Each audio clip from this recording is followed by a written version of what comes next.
Do you hear about those new Apple Vision? Yeah. I saw the video when they announced the price and everybody in the crowd. It was like a Simpsons episode because they said, we're starting at like $3,500. Because they hyped it up. They're like, this is amazing, and we're starting only at $3,500. I was like, oh. Yeah, and then you know what's funny? People are still gonna find a way. They're still gonna they're gonna have it on a payment plan. They're gonna put it on the credit card. 12-month payment plan, $300 rack up a month. debt to just try new experiences. Yeah, but like, bro, have you seen it? It does look sick. I'm not gonna lie. I watched the ad. Me and my girl watched the ad. I was like, fuck, that looks kind of cool. It looks kind of cool. Have you seen Black Mirror? Yes. Black Mirror. The two dudes are in VR. It's like they're being gay in VR. I saw a tweet that was like, yo, these new Apple Visions about to have me and my homie like this. And there's just pictures of the guys. It's going to get ridiculous because people were going to live in this rather than outside. The part is like you could see, like, I could look at you and I could project like a TV right here. And I could look away from the TV, talk to you, and then proceed to watch my movie in like full, like it could encapsulate the entire screen right here.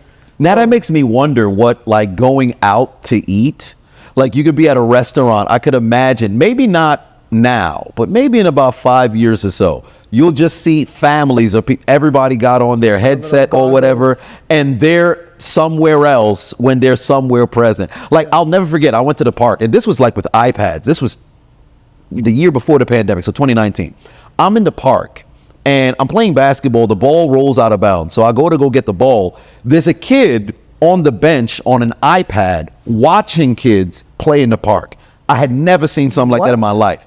He's on the iPad on YouTube watching kids playing in the park. He's in the park. I picked up the ball. I stopped for like 7 seconds. I'll never forget. It's ingrained in my mind. Yeah. This little kid watching kids play in parks. And that made me think like, wait a minute. The future's about to be crazy because with the headsets and everything, people about to be like living life virtually than in real life. Like when the metaverse had started and people are like, I got this house here in the metaverse. I got this, like, what? You don't have a house in real, what are you talking about? I got a car in the metaverse. You don't got a car in real life? Like, oh man, yeah, I'm driving this. Man, it's like GTA. Oh, I got this new Ferrari. Look at this car. It's no problem to have you can have pride in the game, but to where the game just, usurps your life.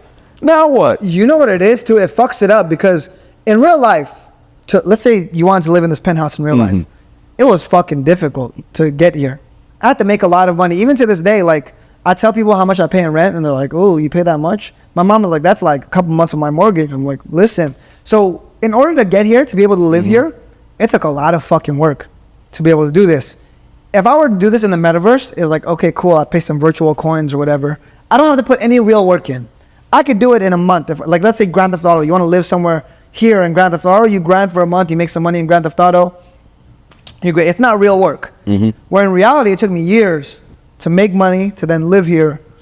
So building that up, the metaverse will trick you into thinking that you don't need to work in order to get nice things because you can experience it virtually for a lot less work, a lot cheaper, a lot easier. And that now makes me wonder because they had a percentage that had came out where they said like 33% of guys either hadn't had sex in a year or they're virgins. Yeah. So now it makes me wonder, like, what is dating in this? Like, you put on this Apple Vision Pro. I wonder if people are just gonna virtualize like a girlfriend, and then they're just gonna have that happen. I've talked about this too, actually. What it is with social media. Think about it. We talked about it in the last episode, but if you're a girl with Instagram, you're going everywhere. You're going freaking with NBA players, rappers, because all these guys are DMing girls. You know, like you have access to the entire world. So if you're a girl anywhere, you're making it out. You're making out the struggle. All you gotta do is be a little bit pretty. You're getting out the struggle. If you're a guy, you're fucked. You're not getting out of the struggle unless you work really, really, really hard.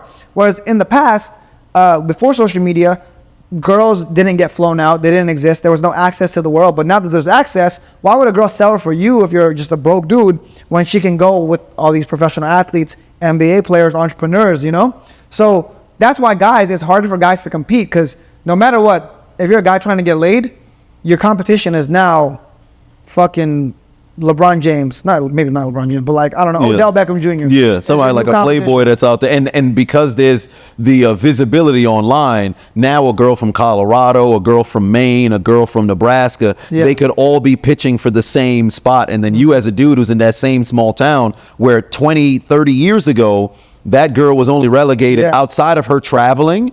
She was relegated to the guys that was in the community versus now, you go online, you can find somebody. But I think more guys are just going to say, man, I don't want to compete. Yeah. And so they're just going to sit there and be like, hey, man, I'll just take this virtual. Like, I don't know how, like, big, like the porn industry has gotten crazy. That's why OnlyFans is so profitable. Yeah. Because these guys that have to compete, what would you rather do? Would you rather fucking pay $15 to have a virtual girlfriend, right? I don't know what guys pay for OnlyFans, $15 a month. And they're a virtual, like, now you get to talk to girls, but you're fucking paying $15 a month. Or do you want to work, make $1 million just to go talk to the same girl? Or even run the risk of going out, trying to go and you're playing pickup, or maybe you're trying to go and interact. You're getting shot down. Because oftentimes, if you're a guy who's taking your shot left and right, you're going to end up getting way more no's than yeses. Yeah. So do you want to deal with that pain of getting that no? Because when you do it enough times, you become numb to it. So you can continue to go outside and try to see if you could pick up and meet somebody and build a relationship there. Or maybe you get on the dating apps and you do all the other stuff. But is all of that work worth it? When you could just, all right, I'll just go online. I'll pay this amount of money. I'll go beat off. And then by the end of the night, a reset until the next.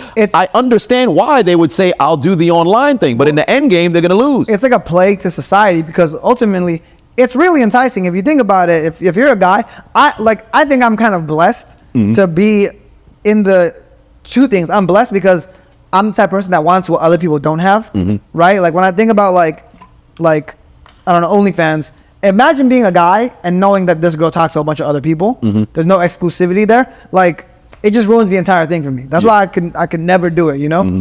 On top of that, I grew up in the generation of like before all this stuff existed. So it's like you had to go win. And from at this point on, I'm just trained to like always win. I'm not going to settle for anything else. So that being said, I can see why guys would do it, but it's a plague to society because it goes nowhere. You know, like otherwise you're gonna have a bunch of Nick Cannons, a bunch of Futures, a bunch of like Elon Musks, like these guys that are ultra successful that are able to like just impregnate 12 women and the rest of them that don't have sex and they just jerk off all day.